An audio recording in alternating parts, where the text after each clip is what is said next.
والذین آمنوا لا تدخلوا بیوتا غیر بیوتکم، بہت اہم آیت ہے.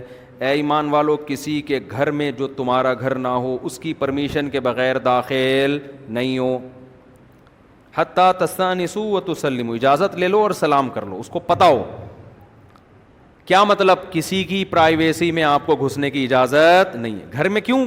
اس لیے کہ پتہ نہیں کس حال میں بیٹھا ہوا ہو، وہ چڈی پہن کے وٹامن ڈی لے رہا ہو دھوپ میں ہے بھائی، آپ ٹھا کر کے گھس گئے. خیر، آپ کو اجازت نہیں ہے کہ کسی کے گھر میں آپ بغیر پرمیشن کے داخل ہو. بعض دفعہ ایک آدمی کے گھر میں کوئی نہیں ہوتا، وہ واش روم کا دروازہ کھول کے بیٹھا ہوا ہوتا ہے کہ کوئی ہے ہی نہیں، تو اچھا ہے ہوا بھی آتی رہے گی، آپ ٹھا کر کے گھس گئے اس کے اندر. تو اس کے یہ جو ہے نا، یہ بہت ساری باتیں ہوتی ہیں.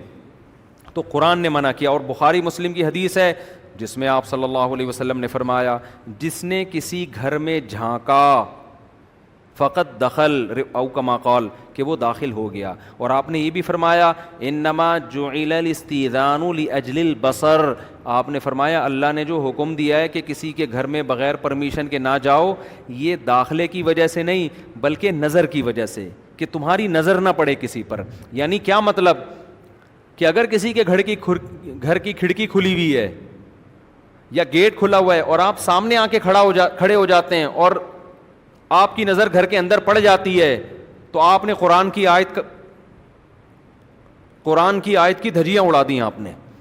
یعنی اس سے یہ دھوکہ ہو سکتا تھا نا کہ آپ کسی کے گھر کے گیٹ کے باہر جا کے کھڑے ہوئے، جیسے لوگ بیل بجاتے ہیں سامنے کھڑے ہو جاتے ہیں، جیسے ہی دروازہ کھلا پورا گھر اندر تک جھانک لیا آپ نے، ان کی لیڈیز کو بھی دیکھ لیا، بچوں کی تعداد بھی دیکھ لی، پوری ڈیٹیل سے واش روم تک گھوم کے آ گئے آپ، ایسے نظر تیز آپ کی.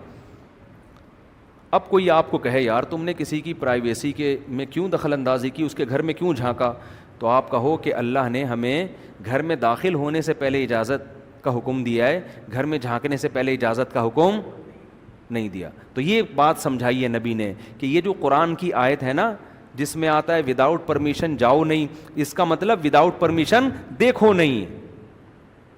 تو لوگ جو اپنی چھتوں پہ چڑھتے ہیں کبوتر بازی کرنے کے لیے اور ہر گھر میں جھانک رہے ہوتے ہیں، یہ بھی اس میں داخل ہے. اور گھر میں جھانکنے سے زیادہ کسی کے موبائل میں جھانکنا زیادہ برا ہے، کیونکہ آج کل گھر میں اتنا کچھ نہیں رکھا ہوا ہوتا جتنا بندے نے اپنے موبائل میں رکھا ہوا ہوتا.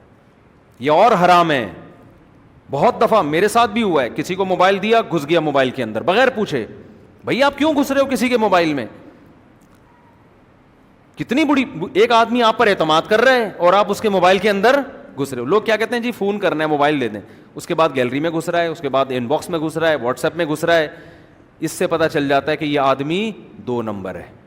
اس سے 2 منٹ میں پتہ چل جاتا ہے انسان کے 2 نمبر ہونے کا، کہ یہ قابل اعتماد نہیں ہے. کمپیوٹر کسی نے آپ کو استعمال کرنے کے لیے دیا، اب نہیں جاؤ اس کی ہسٹری میں کیا دیکھ رہا ہے، وہ ہسٹری میں جا کے چیک کر رہے ہوتے ہیں کون کون سی ویب سائٹیں کھولتا ہے یہ. بھائی وہ غلط کھولتا ہے صحیح کھولتا ہے، آپ کو کس نے پرمیشن دی کہ آپ جا کے گھسو اس میں؟ تو جو جس کے عیبوں سے پردہ اٹھائے گا اللہ قیامت میں اس کے عیبوں سے بھی پردہ اٹھائے گا، رؤوس خلائق کے سامنے اس کو ذلیل کرے گا اللہ تعالیٰ. تو ہمیں حکم ہے لوگوں کے عیبوں پہ پردہ ڈالنے کا. تو یہ جو قرآن کی آیت ہے نا یہ بہت جامع ہے. کسی کے موبائل میں گھسنا، کسی کی پرائیویسی میں گھسنا، حدیث میں آتا ہے 2 آدمی چپ کے کان میں باتیں کر رہے ہیں، تیسرا اگر ان کی پرمیشن کے بغیر سنے گا، قیامت کے دن سیسا پگھلا کے اللہ اس کے کان میں ڈالیں گے، گرم سیسا. اتنا بڑا جرم ہے یہ. صب فی اذنیہ وقرا. کیوں؟ وہ 2 جب تم سے چھپا رہے ہیں، تم کیوں جا کے ان کے بیچ میں گھس رہے ہو بھائی کہ کیا باتیں کر رہے ہیں؟ بعض دفعہ یہ ہوتا ہے، ہم نے اپنے بڑوں سے سنا ایک بزرگ کا واقعہ، غالباً مولانا قاسم نانوتوی رحمۃ اللہ علیہ کا، کہ وہ لیٹے ہوئے تھے کہیں، جیسے سو رہے ہوتے ہیں نا، 2 بندے آ کے ان کے پاس بات کرنے لگے. انہوں نے فوراً آنکھ کھول دی اور کہا دیکھو بھائی میں جاگ رہا ہوں، میں سو نہیں رہا، تاکہ ایسا نہ ہو کہ یہ بات مجھ سے چھپانا چاہتے ہیں اور میں سن لوں. ہم کیا کرتے ہیں، جاگ رہے ہوتے ہیں تو گھننے بن کے ایسے بن جاتے ہیں جیسے گہری نیند سو رہے ہیں. تو یہ طریقہ ٹھیک نہیں ہے. گھر میں بھی اس طرح سے اتنا بیوی پہ بھی شک و شبہ کرنا اور اس کے موبائل میں گھسنا، عورت شوہروں کے موبائل میں گھس رہی ہے، یہ بھی غلط ہے، اس کی بھی اجازت نہیں ہے. خواتین کیا کرتی ہیں، چپکے سے پاس ورڈ دیکھ کے شوہر کی پینٹ سے موبائل نکال کے ساری وسیم ستار جو بھی اس نے نام سیو کیے ہوئے نا لڑکیوں کے مختلف ناموں کے ساتھ، اور پھر گھر میں ایک پھڈا زندگی بھر کے لیے اعتماد ختم اور طلاق پر نوبت پہنچتی ہے.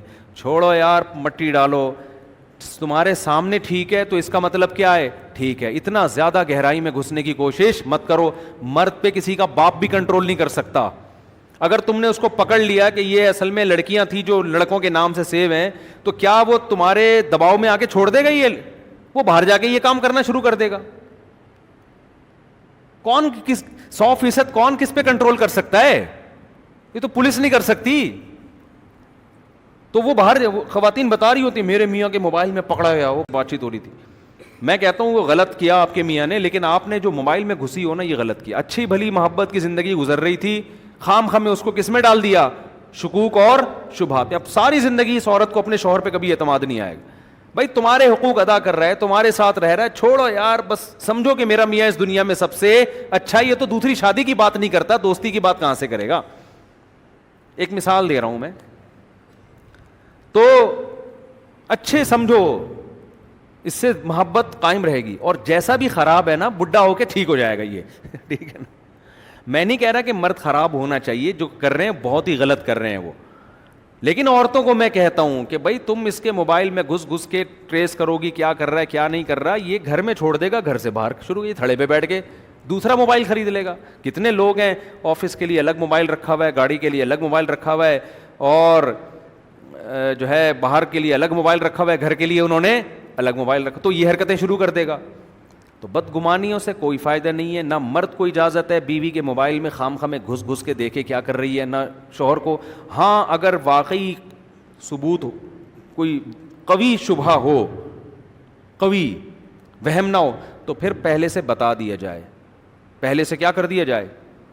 بولو, بتا دیں کہ بھائی مسئلہ سارا یہ ہے کہ دیکھو جو ہے نا کچھ ایسے باتیں آ رہی ہیں جس سے ہمارے آپس کے تعلقات کیا ہوں گے, خراب ہو جائیں گے. تو یہ جو موبائل ہے نا یہ بڑی خطرناک چیز ہے. بیگم کو بتا دیا جائے, بیگم پھر یہ جو ہے نا میں موبائل آپ کا چیک کر سکتا ہوں. کوئی واقعی ایسی بات ہو, کیونکہ ایسے کیسز بھی آئے ہیں کہ اگر شروع میں نہیں پکڑا جاتا تو معاملہ بہت آگے نکل جاتا. تو خود سے کام نہ کریں کبھی بھی, کوئی ہو تو پھر کسی سے مشورہ لے لیا کریں. بہرحال خلاصہ قرآن کی ان آیتوں کا یہ ہے کہ ایک دوسرے کی پرائیویسی میں گھسنا شریعت میں پسندیدہ کام